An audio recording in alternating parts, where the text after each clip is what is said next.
We provide you the platform to turn your dreams into reality. Give wings to your aspirations with KR Mangalam University. Narendra Modi सरकार ने शनिवार को एक अहम फैसला सुनाया है। इस फैसले में उन्होंने पंजाब कैडर के 1989 बैच के आईपीएस अधिकारी पराग जैन को 2 साल के कार्यकाल के लिए रिसर्च एंड एनालिसिस विंग यानी कि रॉ का अगला चीफ नियुक्त किया है। वे रवि सिन्हा का स्थान लेंगे, जिनका कार्यकाल 30 जून को पूरा हो रहा है। पराग जैन वर्तमान में एविएशन रिसर्च सेंटर को हेड कर रहे हैं। एविएशन रिसर्च सेंटर ने ऑपरेशन सिंदूर के दौरान एक अहम भूमिका निभाई थी।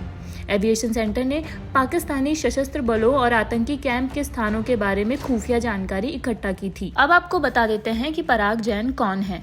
पराग ने पंजाब में आतंकवाद के दिनों में भटिंडा, मानसा, होशियारपुर में ऑपरेशनल भूमिका निभाई है और पास्ट में चंडीगढ़ के एसएसपी और लुधियाना के डीआईजी भी रह चुके हैं। उन्होंने इंडिया एक्सटर्नल इंटेलिजेंस एजेंसी में पाकिस्तान को संभाला है। आर्टिकल 370 के एब्रोगेशन और ऑपरेशन बालाकोट के दौरान जम्मू कश्मीर में भी काम किया है। पराग जैन ने कनाडा और श्रीलंका में भारतीय प्रतिनिधि के रूप में काम किया है।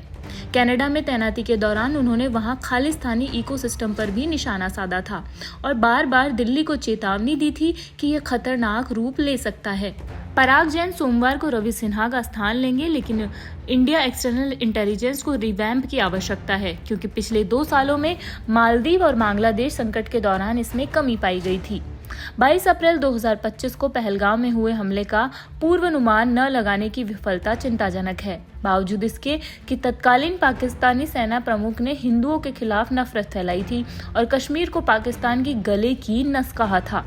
इस तथ्य को देखते हुए ही असीम मुनीर फील्ड मार्शल बन गया और भारत के खिलाफ सीमा पर आतंकवाद उसके एजेंडे में सबसे ऊपर रहा है। रॉ की भूमिका महत्वपूर्ण हो जाती है। चूंकि भारत ने सिंधु जल संधि को निलंबित कर दिया है, इसलिए पाकिस्तान भारत पर जवाबी हमला करने के लिए आतंकवाद का उपयोग करेगा। इसके लिए इंडिया एक्सटर्नल इंटेलिजेंस को केवल तकनीकी खुफिया जानकारी पर निर्भर रहने के बजाय खुफिया जानकारी में सुधार करने की आवश्यकता है।